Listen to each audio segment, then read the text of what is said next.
नमस्कार दोस्तों, मैं हूं बबलू कुमार और आप देख रहे हैं सुनो कहानी एंटरटेनमेंट चैनल। दोस्तों, आज मैं आपको एक लोक कथा सुनाने जा रहा हूं जिसका नाम है शीत बसंत। दोस्तों, एक समय की बात है।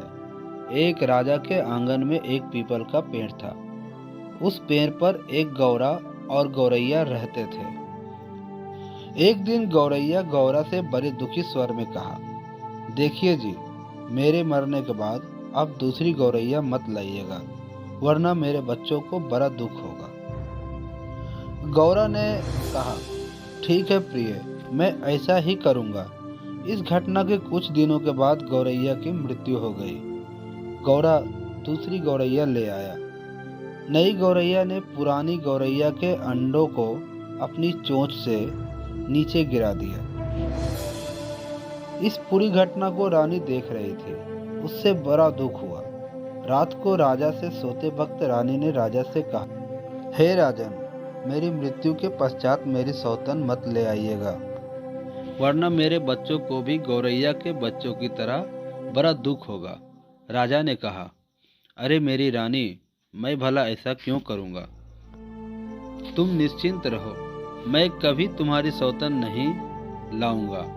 इस घटना के कुछ दिनों के बाद ही रानी की भी मृत्यु हो गई। राजा दूसरी रानी ले आया। राजा के पहली रानी से 2 बेटे थे। बड़े का नाम था शीत और छोटे का नाम था बसंत। एक दिन दोनों बच्चे गेंद खेल रहे थे कि अचानक उनकी गेंद रानी को जा लगी। रानी को बड़ा क्रोध आया। वह कोप भवन में जाकर बैठ गई। शाम को राजा ने पूछा तो रानी ने बड़े आवेश में आकर कहा, हे मेरे राजा, अगर तुम मुझे जिंदा देखना चाहते हो तो मेरे सामने शीत बसंत का कलेजा काटकर ले आओ। राजा बड़ा परेशान हुआ। उसने बहेलियों को आदेश दिया कि शीत बसंत को जंगल में ले जाकर उनका कलेजा काटकर रानी के सामने प्रस्तुत किया जाए। बहेलिए शीत बसंत को जंगल में ले गए तो शीत बसंत ने रोते हुए कहा, ओ बहेलियों, हम पर दया करो। हमारे गले सोने का हार है, इसे ले लो और हमें जिंदा छोड़ दो। उसमें से एक बहेलिया ने कहा, अरे, इन्हें मारने के बाद ये हार वैसे ही हमारे हो जाएंगे। ये बात सुनकर एक बूढ़े बहेलिये ने कहा, अरे पापी, कुछ तो दया कर, क्यों इन मासूमों की जान लेने पर तुला है? हमें इन बच्चों की बात मान लेनी चाहिए। इसके बाद बहेलियों ने सोने के हार ले लिए और 2 खरगोश मारकर उनका मांस रानी को दे दिया। रानी बहुत खुश हुई। जंगल में शीत बसंत अकेले हो गए। चारों तरफ जंगल, जानवरों के डर और भूख से उनका बुरा हाल था। शीत ने बसंत को ढांढस बंधाते हुए कहा, मेरे भाई, तुम इस पेड़ के नीचे इंतजार करो, मैं पास के किसी गांव से हमारे लिए खाना लेकर आता हूँ। इतना कहकर शीत पेड़ के नीचे बसंत को अकेला छोड़कर भोजन की तलाश में निकला। बहुत दूर जाने पर एक गांव दिखा। वहां की राजकुमारी शीत को देखकर उस पर रिझ गई। राजकुमारी के पिता ने शीत को अपना घर जमाई बना लिया और शीत बसंत को भूलकर वहीं बस गया। उधर बसंत का रो रो कर बुरा हाल था। जैसे जैसे शाम होती जा रही थी, बसंत के रोने की तीव्रता बढ़ती ही जा रही थी। उसकी रोने की आवाज़ सुनकर जंगल की परियां बसंत के पास गई और उसने रोने का कारण पूछा। बसंत ने रोते हुए पूरी बात बताई। परियों ने बसंत से कहा, तुम हमारे घर चलो, वहाँ तुम्हें कोई दुख नहीं होगा। ये कहकर परियां बसंत को अपने साथ अपने घर ले गई। वहाँ बसंत के बड़े ठाठ थे। एक बड़े नौकरों से भरे सोने के महल में बसंत रहने लगा। परियों ने उसके आमोद प्रमोद के सारे प्रबंध कर दिए थे। बसंत का जीवन मजे से कटने लगा। उधर काफी दिनों बाद शीत को बसंत की याद आई।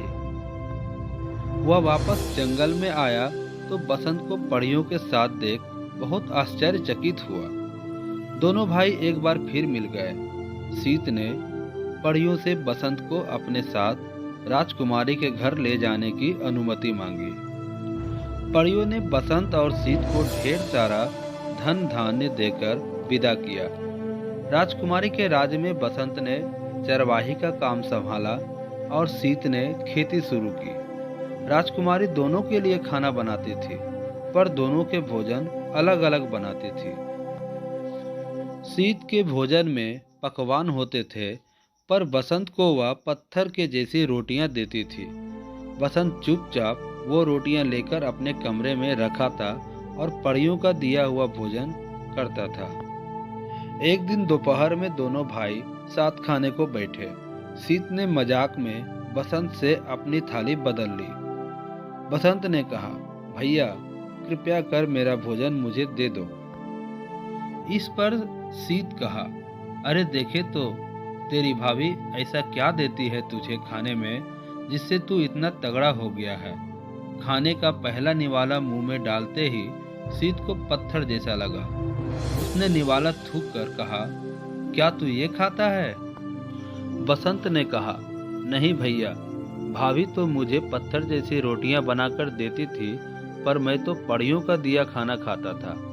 मैंने वो सारी रोटियां अपने कमरे में रखी है जो भाभी मुझे खाने को देती थी। ये सुनकर सीत ने थाली राजकुमारी के मुंह पर दे मारी और दोनों भाई राजकुमारी का राज्य छोड़कर परियों के महल में रहने को आ गए।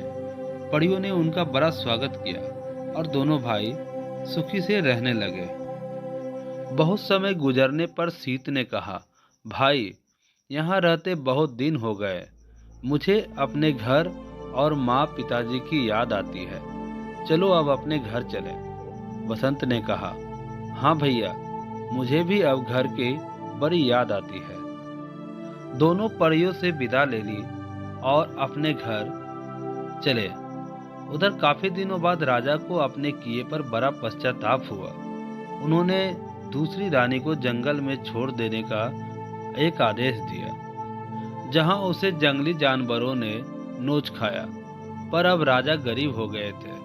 उनका राज उनसे छीन गया था। वे बूढ़े और अंधे होकर भिखारियों सा जीवन जी रहे थे। जब उन्हें अपने बेटे के आने की खबर मिली तो उनकी आंखों की रोशनी वापस आ गई।